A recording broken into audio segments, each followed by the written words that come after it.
tie on this Mustad 6/0 saltwater grade treble hook. And I sell these on our website as well as on our eBay page. I only have a very limited few of these.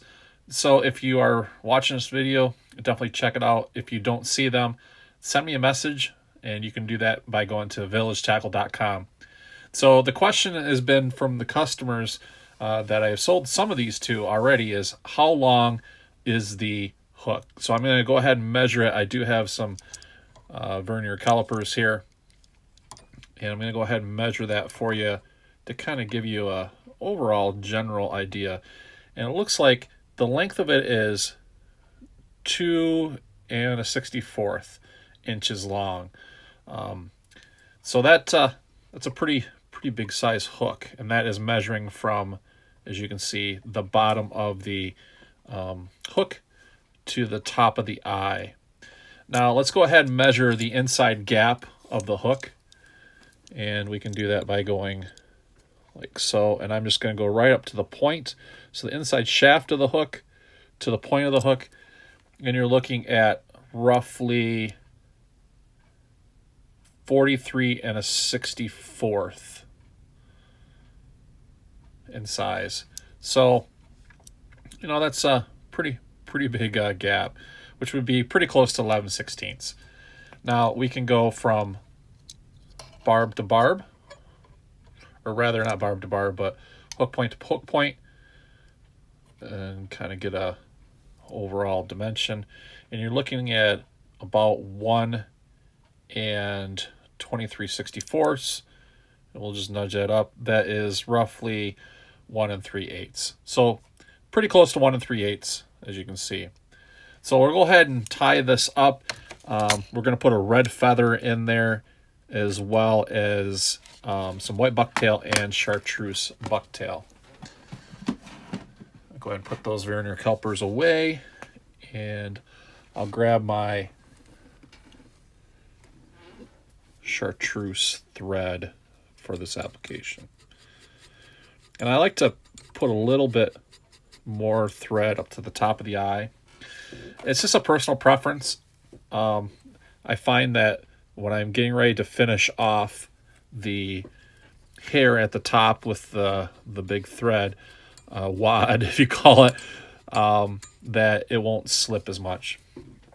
So I'll go ahead and maneuver some of these tools around, and I'm going to go ahead and put a finish in there. Okay, so I'm going to go ahead and add a couple of red feathers in there.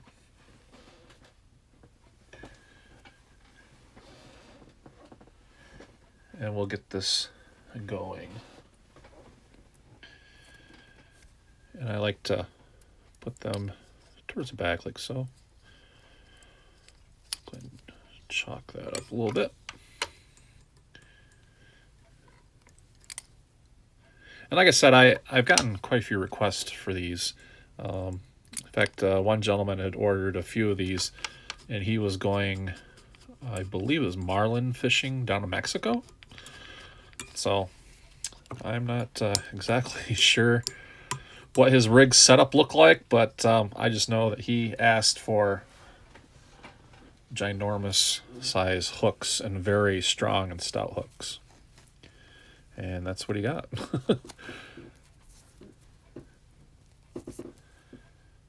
And before I go too much further, I like to put in some UV head cement in there on the threads, just to keep that all secure. Because I don't know about you, but the last thing I enjoy doing is watching my feather on the inside of my hook go bye-bye in the water. It's kind of frustrating. So let's go ahead and secure those in with a little bit of UV resin. And I'll go ahead and tie in my under white bucktail.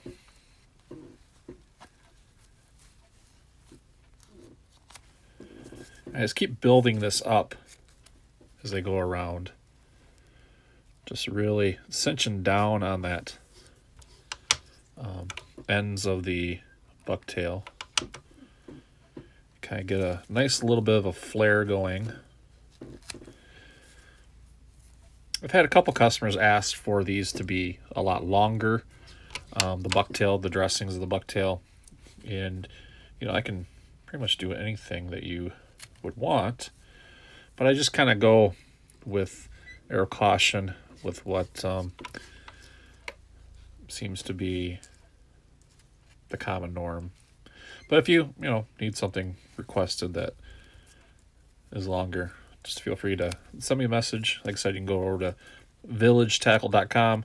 I have a contact us form or contact me form over there, and I will definitely get back to you within 24 or 48 hours. I'm pretty good at responding via email.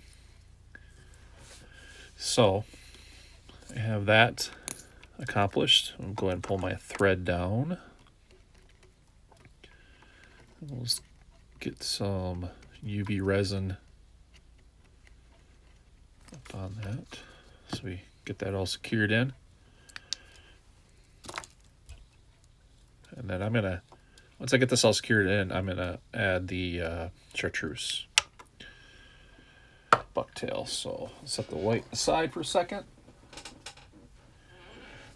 And I'll grab my chartreuse, get our thread situated.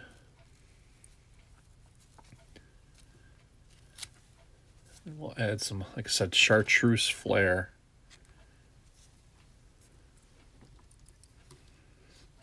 to this jolly of a dressed hook. It gets kind of tricky when you get towards the end, so you have to kind of watch that the hair doesn't slide, and I combat that by, like I said, adding that thread base to the bottom when I first begin, and that way when I cinch the hair or cinch the thread down into the hair, that it actually is gripping the thread underneath as well. So now that I've got that far, my lessons in doing quite a few of these in my furry hook career is put 1/2 inches in every so often, because if it does go wonky on us, we're not losing all our work. I have to start over again. Let me tell you, that gets kind of frustrating, but it's the nature of the beast. I'll go ahead and add that last bit in there. And as you can see, I'm just putting like these little pinches in. I'm going to show you a little trick that I do once I get this secured up.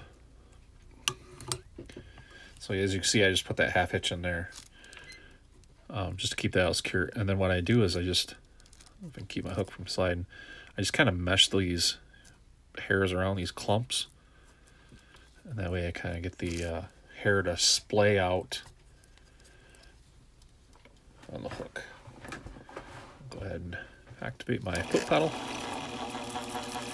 And I'm just adding gentle pressure on thread. I'm gonna go ahead and put a 1/2 inch, a couple 1/2 inches in there. Like I said, I don't want that to go anywhere. And we'll go ahead and build that up real quick.